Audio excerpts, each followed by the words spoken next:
gẹ́gẹ́ bí gbogbo wa bá a ṣe mọ̀ wípé inú oṣù Ramadani la wà yìí, ìyẹn oṣù àwọn mùsùlùmí tí wọ́n máa ń gbààwẹ̀ láti fi ṣe àfọ̀mọ́ fún Ọlọ́run ọba ọ̀kan ṣoṣo àti láti fi tẹ̀lé súnà Nábì wa Muhammad sallallahu alayhi wa sallam. Gẹ́gẹ́ bá a ṣe mọ̀ pé àsìkò yìí ẹni àwọn àáfàá ni wọ́n máa ṣe wáàsí lọ́tún lósì pé ẹ ṣètọrẹ àánú, ẹ fi kékeré kẹ́ fi gba púpọ̀ lọ́dọ̀ Ọlọ́run ọba Allah. Ìwọ tó o bá ní làbídùn ẹyọ kan sí méjì fẹ́ni tí ò ní. Ìwọ tó o bá ní wọ́támẹ́lọ̀ ó yá gé wẹ́wẹ́wẹ́ ẹjọ́ fi sínú.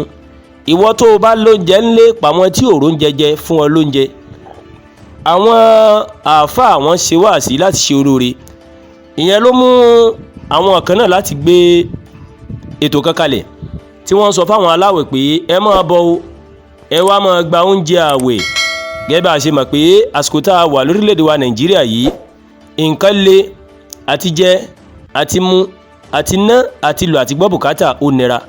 Látìgbà tí ààrẹ orílẹ̀‐èdè wa Nàìjíríà Aṣíwájú Bọ́lá Ahmed Tinubu tí wọ́n ti yọwọ́ ìrànwọ́ orí epo bẹntiróòlù, àtìgbà náà ìlọmọ orílẹ̀‐èdè wa Nàìjíríà ti ń kérora tó jẹ́ pé gbogbo tí wọ́n rà lówó tí ò gara tẹ́lẹ̀ ó ti di tó jẹ́ pé ó gbówó lórí.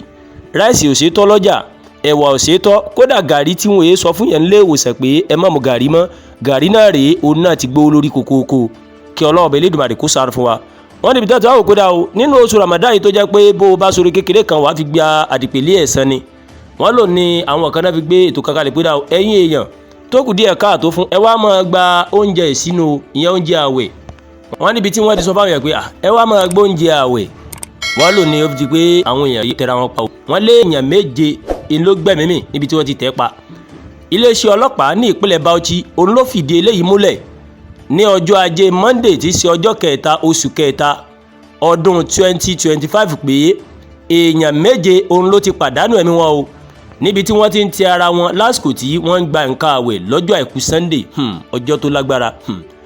Gẹ́gẹ́ bí àlàyé tí alukoro ọlọ́pàá Bauchi SP Ahmed Wakil gẹ́gẹ́ bó ṣe sọ, ó ní iléeṣẹ́ kan tó wà lójú ọ̀nà Jos ó mà ló máa ń pín nǹkan àwẹ̀ bí ohun jíjẹ fún àwọn èèyàn tí kò ní, ìyẹn àwọn tí ò rówó họrí. Wọ́n ní ọdọọdún báyìí oníléeṣẹ́ ọ̀hún olóṣì máa ń pín nǹkan àwẹ̀ gẹ́gẹ́ bó ṣe sọ o. Ẹ rí i pé kọ́lọ̀ kó ṣàánú irú ẹ̀ náà ṣẹlẹ̀ ń bàdàn, kọ́lọ̀ bí Elédùmarè kó ṣàánú fún wa. Wọ́n ní níbi tí wọ́n ti ń gba tọdún yìí lọ́jọ́ kejì àwẹ̀ ti Ramadan yìí, wọ́n lò ní àwọn èrò tó pọ̀ náà wọ́n náà ti bẹ̀rẹ̀ sí ní ti ara wọn, èmi ní í gbà yẹra kó ń wájú mi, èmi ni ó kọ́kọ́ kàn, èmi ni kí n gbá oúnjẹ o torí pé tí ìjẹ́ lónìí ò tíì sí, wọ́n ló kálukú bẹ̀rẹ̀ sí ní tira wọn. Wọ́n níbi tí wọ́n ti tira wọn, wọ́n ní níbẹ̀ sí ni èèyàn mẹ́rin òun ló ti kọ́kọ́ dágbére fúnlé ayé yìí bó dìgbà ó ṣe.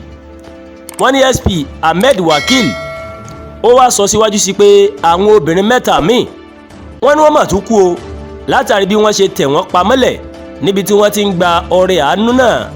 Wọ́n ní yàtọ̀ sí àwọn mẹ́rin tí wọ́n ti kọ́kọ́ kú ní ọjọ́ àìkú tá kọ́kọ́ kú lọ́jọ́ àìkú ọjọ́ tó lágbára kọ́lọ́ ọba Elédùmarè kó ṣàánú, ó tó wá jẹ́ ọjọ́ kẹta oṣù kẹta. Wọ́n ní tíṣẹ̀lẹ̀ náà ṣẹlẹ̀, wọ́n ní àwọn mẹ́rin ti kọ́kọ́ kú náà. Ó wá ní nǹkan bíi aago 10 kọjá 20 ìṣẹ́jú láàárọ̀ kùtùkùtù ó ní ìṣẹ̀lẹ̀ ọ̀hún ó mà ló mà wáyé o. Dókítà àgbà lọ́sibítù ẹ̀kọ́ṣẹ́ ìṣègùn òyìnbó Abubakar Tafawa Balewa University Teaching Hospital atbut náà pé wọ́n ló náà ṣàlàyé pé àwọn obìnrin méjì wọ́n ti kú nínú àwọn tí wọ́n gbé wá fún ìtọ́jú o láti ibùdó nǹkan àwẹ̀ gbígbà náà. Ó ní àwọn yìí ó máa fi tó aráàlú létí o bí nǹkan bó bá ṣe ń lọ o. Wọ́n ní obìnrin kan tíṣẹ̀lẹ̀ náà tó sojú rẹ̀ Làbárà Sálè náà pókọ rẹ̀. Ó níṣẹ́ rí yàtọ̀ sí àwọn tó di olóògbé ọ̀pọ̀ èèyàn ló tún farapa o níbi ètò náà títí kan àwọn ọmọdé àti àwọn obìnrin. Ó nítorí pé ihun tó fà ní wípé àti jẹ àti mu ó nira nílùú. Ó ní ọkọ gan rèé kò tọkọ ṣe mọ́ nílé. Ó ní ọ̀pọ̀lọpọ̀ àwọn ọkùnrin gan ló wà ńbẹ̀ pé báwọn bá tiẹ̀ rí nǹkan yìí gbà àwọn tiẹ̀ gbé lọlé fún ìyàwó àtàwọn ọmọ káwọn tiẹ̀ jẹ́ bóyá sáàrì àbí ìsinu ni. Wọ́n ní ṣùgbọ́n látàrí bí ọrọ̀ ajé orílẹ̀-èdè wa Nàìjíríà ṣe rí ó fà á tó kálukú náà fi wá pé èmi ní gbà ìwọ ló gbà ìwọ kọ́ ló gbà lẹ́bẹ̀rẹ̀ sí ní tira wọn. Gẹ́ẹ̀ bá gbàgbé ẹ rí i pé irú ẹ̀ ṣẹlẹ̀ nílùú Ìbàdàn tí olórí Ọọ̀ni Ilé Ifẹ̀ tẹ́lẹ̀ ìyẹn Naomi Sílẹ̀kùnọlá Ògúnwùsì tó ṣagbátẹrù ètò kan àti ẹni tó jẹ́ aláṣẹ olùdásílẹ̀ iléeṣẹ́ rédíò Àgídìgbo Oríyọmí Hamzat nílùú Ìbàdàn tí wọ́n ṣe agbátẹrù ètò kan pé ẹ jẹ́ ká ran àwọn tó kù díẹ̀ káàtó lọ́wọ́ fún. A fẹ́ rú àwọn ọmọ kéékèèké lágbára ká fún wọn lówó ká fún wọn lóúnjẹ, ẹni tó bá lè gba ẹ̀kọ́ ọ̀fẹ́ ká fún wọn. ibẹ̀ ló ń kálukú ti ń gbọ́mọ rẹ̀ fún fẹ́ǹsì. àwọn tó jẹ́ wípé wọ́n ti débẹ̀ láti bóyá bí ó kù ọ̀la, àwọn kan ti jí débẹ̀ láti dájí. ká má fa ọ̀rọ̀ gùn, wọ́n tẹ ọmọ tó lé ní 45 pa nígbà náà tọ́rọ̀ náà di ọ̀rọ̀ ilé ẹjọ́. irú ẹ̀ náà ló ti ṣẹlẹ̀ yìí. kí Ọlọ́run Elédùmarè kó bá wa tún orílẹ̀-èdè Nàìjíríà ṣe. bàbá Bọ́lá Ahmed Tinubu tún fi àkókò ìyá tó fi ń bẹ̀yìn ẹ bá tún Nàìjíríà ṣe, torí pé ẹni tó bá ti jẹ àjẹyó kò sí tí ó sọ wípé wọ́n ti ń pè ká o, jẹ́ kémi náà wà lọ́mọ tọrọ oúnjẹ o.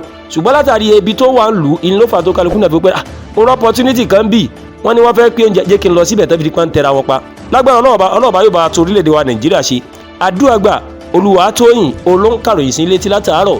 bẹ́ẹ̀ ṣé wọ́n kàn ní Ẹ̀yà Yorùbá World TV, ẹ máa bá wa like, ẹ máa share, ẹ máa gbàgbé láti bá wa subscribe sórí YouTube channel wa o, kẹ́ wọ́n bá wa tẹ notification bell láti lè máa rí àwọn ètò alọ́kùnjọ̀kan tó bá ti ń gorí ìkànnì yìí. a kú òǹgbẹ o fún àwa mùsùlùmí, adẹ̀kú iṣẹ́. Ọlọ́run Ọba Elédùmarè yóò dé gbìyànjú ẹnì kọ̀ọ̀kan aládé o.